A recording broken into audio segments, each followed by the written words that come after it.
Assalamu alaikum, fifth class. Let's start our lecture number 4 of General Science, unit number 5. 45 और 46, 44 और 45 and 46 को discuss करेंगे, ठीक है।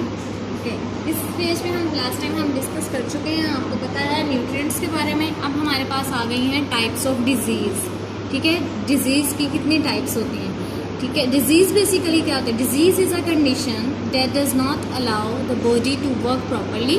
When we suffer from a disease, food does not taste good, we do not feel like working and we feel sick and lethargic, ठीक है। Okay, इसमें हम कैसा फील करते हैं? हम जब बीमारी में मुब्तला होते हैं तो हम हमारी बॉडी अच्छे से वर्क नहीं कर सकती प्रॉपरली, जो डेली रूटीन में वर्क कर रही होती है, ठीक है। और फूड का टेस्ट भी हमें कुछ अच्छा नहीं फील होता। इसके अलावा हम क्या फील करते हैं? अपने आप को खुद बीमार सा महसूस करते हैं, बहुत लो फील करते हैं। लेथार्जिक मीन यहाँ पे आप देखें लैक ऑफ एनर्जी और लेजीनेस, ठीक है। आप चाहते हुए भी काम करने के काबिल नहीं होते। बीमारी में बेसिकली डिजीज़ इसका नाम है। ये हो गई हमारे पास डिजीज़ की definition, okay. Disease are of two types, communicable and non communicable. आज हम कम्युनिकेबल डिजीज़ के बारे में डिस्कस करेंगे। कम्युनिकेबल डिजीज़ क्या होती है? Communicable disease are the disease that can spread from one person to another. These diseases are caused by germs present in the air, food, water, etc. ठीक है।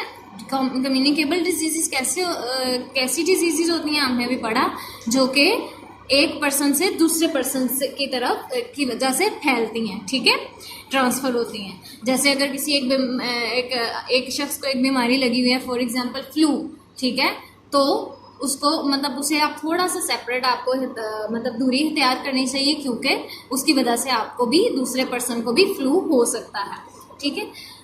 These diseases are caused by germs present in the air, food and water. ये disease basically इस बीमारी के germs जो होते हैं वो कहाँ पर पाए जाते हैं? हवा में, ठीक है, हमारी खुराक में भी पाए जाते हैं, ठीक है, और वाटर में भी। Microorganism that cause disease are called germs. Microorganisms germs क्या होते हैं? बेसिकली ये जर्म्स की डेफिनेशन हो गई। जर्म्स क्या होते हैं? ऐसे माइक्रो ऑर्गेनिज्म छोटे छोटे, बहुत मतलब आम आंख से जो नज़र नहीं आते ज़रात, ठीक है, वो होते हैं लिविंग ऑर्गेनिज्म, जिन्हें हम कहते हैं, जो हमें आम आंख से भी दिखाई ना दें, हवाओं में उड़ रहे होते हैं, ठीक है। वो बेसिकली जो बीमारियों का बायस बनते हैं, उन्हें क्या कहते हैं हम? Germs. Germs are of following kinds. किस टाइप के जर्म्स होते हैं? जर्म्स की भी आगे फर्दर टाइप्स हैं। बैक्टीरिया, वायरसेस एंड प्रोटोजोआ, ठीक है। बैक्टीरिया कैसे फैलते हैं? They cause disease. बैक्टीरिया की वजह से क्या डिजीजेस पैदा होती हैं? लाइक टाइफाइड, प्लेग, ठीक है, प्लेग, ट्यूबरक्लोसिस एक्सेट्रा। ताउन प्लेग को कहते हैं। टाइफाइड आपको पता है क्या होता है? बुखार होता है हैवी किस्म का, ओके।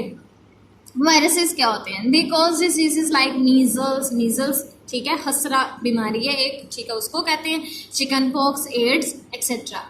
और ओके, प्रोटोजोआ ऐसा जर्म है जो कौन सी बीमारियां फैलाता है? They cause diseases like malaria and dysentery. Dysentery basically क्या होती है? एक पेचस बीमारी होती है, जिसे क्या कहते हैं? पेचस एक्सेट्रा, ओके।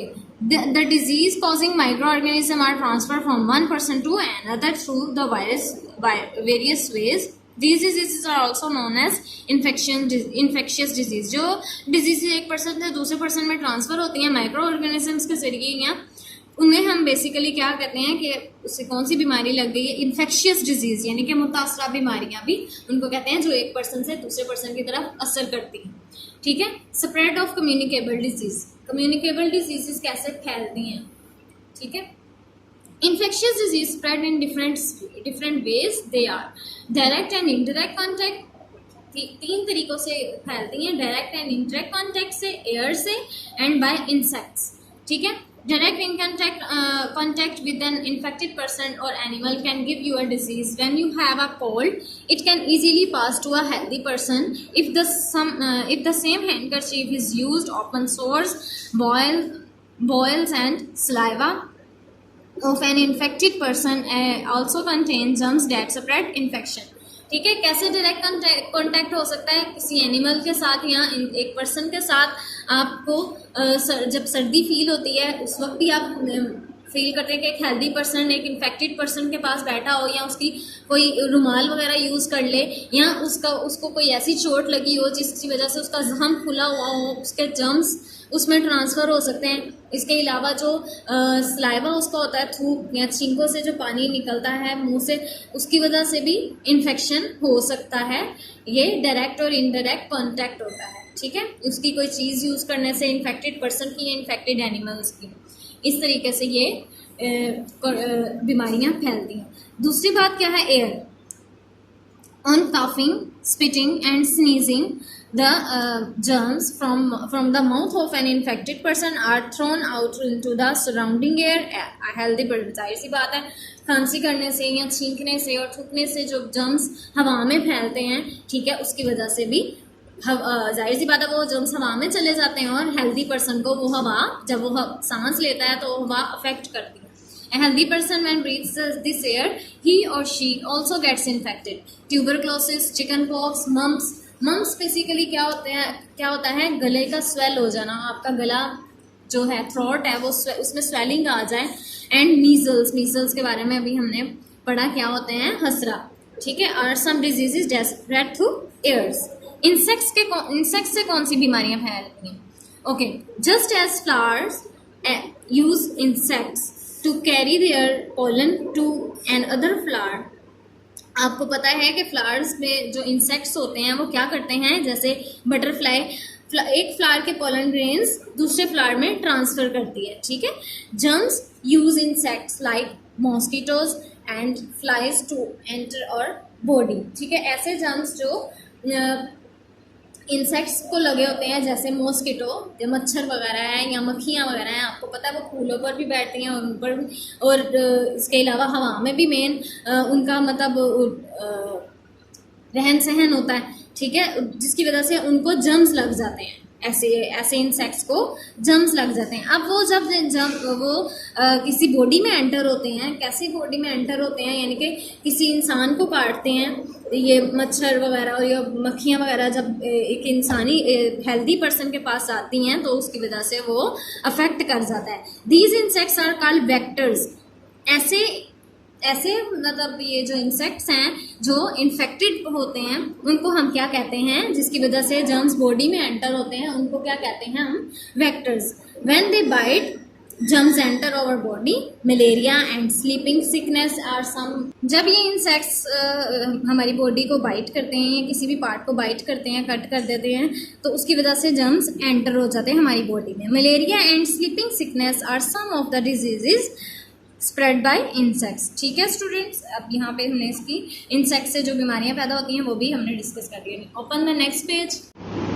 और नॉन कम्युनिकेबल डिजीजेस और कैसे फैलती हैं, फूड एंड वाटर से भी। Food can spread germs if it is not stored and cooked properly.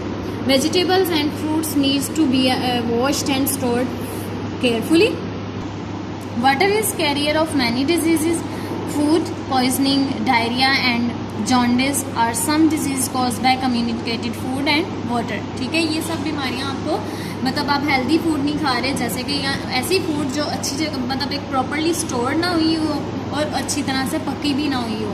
ठीक है, और जाहिर सी बात है वेजिटेबल्स और फ्रूट्स हमें वॉश करके यूज़ करने चाहिए। ठीक है, और पानी जो है वो बेसिक इन्फेक्शन है, मतलब इसकी वजह से भी बहुत सारी बीमारियाँ फैल सकती हैं।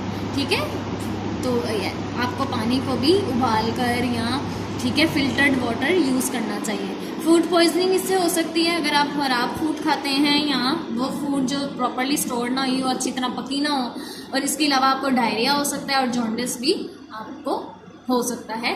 ठीक है, okay. Prevention of communicable disease. हम इन बीमारियों को कम्युनिकेबल डिजीजेज जो एक पर्सन से दूसरी पर्सन की तरफ फैलती हैं उनको हम कैसे रोक सकते हैं। A few simple ways to prevent diseases from the spreading are personal hygiene और general hygiene। दो तरीकों से हम इनको रोक सकते हैं। पर्सनल हाइजीन में हम क्या करते हैं, It is important to keep our body free from disease. We should not share our toothbrush, comb, handkerchief, towel, soap and other personal things. हमें अपनी पर्सनल चीज़ें जैसे इन्होंने बताई हुई हैं एक दूसरे के साथ शेयर नहीं करनी चाहिए. We should wash our hands before and after meal and also after using toilet. ठीक है, हमें अपने हाथों को खाना खाने से पहले और बाद में भी धोना चाहिए और आफ्टर यूजिंग टॉयलेट भी आपको वॉश करना चाहिए. We should have a bath every day and wear clean clothes. साफ सुथरे कपड़े पहनने चाहिए, डेली नहाना चाहिए. जनरल हाइजीन क्या होता है? जनरल हाइजीन में क्या वे है बीमारी को रोकने का? डिजीजेस स्प्रेड इजीली इन डर्टी प्लेसेस. यानी कि डर्टी प्लेसेस आपको पता उसकी वजह से भी जर्म्स फैलते हैं जिसकी वजह से बीमारियां पैदा होती हैं. All public areas should be regularly clean. Public area जैसे पार्क्स वगैरह हैं, ठीक है, मॉल्स वगैरह हैं, या ये सब मार्केट्स वगैरह हैं, इनको क्या होना चाहिए? रोज़ाना साफ करना चाहिए. ठीक है. This prevents germs from settling down on the surface and breeding. ठीक है, इसकी वजह से क्या होता है? जर्म्स जो होते हैं वो या तो सेटल डाउन हो जाते हैं, बैठ जाते हैं, यानी कि मतलब कम हो जाते हैं और इनकी ग्रोथ भी रुक सकती है अगर हम इन एरियाज को डेली बेसिस पे क्लीन करते रहेंगे. Floors, kitchen platforms, toilets and sinks are some of the places that should be regularly clean. ठीक है, ये ऐसी प्लेसेस को भी रोजाना क्लीन होना, साफ सुथरा रखना चाहिए, हमें करना चाहिए. Utensils used for cooking and storing food should be kept clean. जो बर्तन आप कटिंग के लिए या कुकिंग के लिए यूज़ करते हैं या फूड स्टोर करने के लिए यूज़ करते हैं वो भी साफ सुथरे होने चाहिए. Mosquitoes and fly spread diseases. We should prevent their breeding in around our houses. कोशिश करें जब ये मॉस्किटोज और फ्लाइज जो हैं वो आपके घर में ना आ पाए उसके लिए आप स्प्रे वगैरह का इस्तेमाल करें ताकि इनकी ग्रोथ ना हो सके आपके घर में. Fresh airs and strong sunlight kills the germs. Houses in which we live should be airy and get enough sunlight. ठीक है, यानी कि फ्रेश एयर होनी चाहिए आपके घर में और सनलाइट्स जो होते हैं वो जाहिर सी बात है कोशिश करें ऐसे एरियाज में ऐसे हाउसेस को मतलब बिल्डअप करें जहाँ एक प्रॉपर सनलाइट पड़े. ठीक है, ताकि जर्म्स सनलाइट की वजह से किल हो सके, खत्म किया जा सके जर्म्स को. Things use by our patients should be kept separately. Their room should be made germ free by spraying are disinfected on the floor and walls. Okay, वो पर्सन आपके घर में कोई पेशेंट हो जाहिर सी बात है उसकी चीज़ों को अपने से थोड़ा सेपरेट कर लें ताकि आप में वो जर्म्स ना चले जाएं. उनके रूम को डेली स्प्रे करें ताकि वो जर्म फ्री हो जाए. उनके फ्लोर और उनके वॉल्स को जो पेशेंट हैं आपके घर में उनको उनके एरिया को भी क्लीन रखने की कोशिश करें. इसी चैप्टर से रिलेटेड हम 2 क्वेश्चन आंसर्स निकल रहे हैं आपके नोट्स में से. देखें, आई होप स्टूडेंट्स आपने 7 तक क्वेश्चन आंसर्स रिवाइज कर लिए होंगे, अच्छे से याद कर लिए होंगे. टॉपिक वाइज आपको याद करने में आसानी हो रही होगी. अब इसी टॉपिक से रिलेटेड 10 और 11 है. 8, 9 अगले टॉपिक में आएंगे, अभी इस टॉपिक में नहीं. 10 और 11 क्वेश्चन आंसर्स हैं जो आपको कि 4 वेज. क्वेश्चन नंबर 10 देखें, by which infectious disease spread. ठीक है, वो 4 वेज हमने बताने हैं जिसकी वजह से इन्फेक्शियस डिजीज फैलती हैं. क्या वेज हमने अभी पढ़े हैं इन्फेक्शियस डिजीज कैसे फैलती हैं? इन्फेक्शियस यानी कि कम्युनिकेबल डिजीज भी हम इनको कह सकते हैं. डायरेक्ट एंड इनडायरेक्ट कॉन्टेक्ट से. सेकंड वे है through air, through insects, through food and water. Okay students, इसको भी आपने अच्छी तरह याद कर लेना है. क्वेश्चन नंबर 11 देखें, how can we prevent diseases from spreading. अभी हमने पढ़ा कि हम डिजीजेस को कैसे रोक सकते हैं. 2 वेज अभी हमने पढ़े हैं. क्या वेज हैं इसके? बाय पर्सनल हाइजीन और जनरल हाइजीन. पर्सनल हाइजीन में हम क्या करते हैं? We should not share our toothbrush, comb, towel, soap and handkerchief and other personal things. ठीक है. एंड सेकेंड पॉइंट क्या है पर्सनल हाइजीन में? We should wash our hands before and after meal and also after using toilet. General hygiene क्या है? Basically all public areas should be regularly clean. Mosquitoes and flies spread disease. We should prevent their breeding and इसमें breeding के spelling ठीक कर लीजिएगा. Breeding in and around our houses. ठीक है students, ये 10 और 11 क्वेश्चन आपने अभी मैंने आपको जो समझाया है टॉपिक उसको रिवाइज करें, अच्छी तरह सुने और इन क्वेश्चन आंसर्स को कल याद कीजिएगा. अल्लाह हाफिज.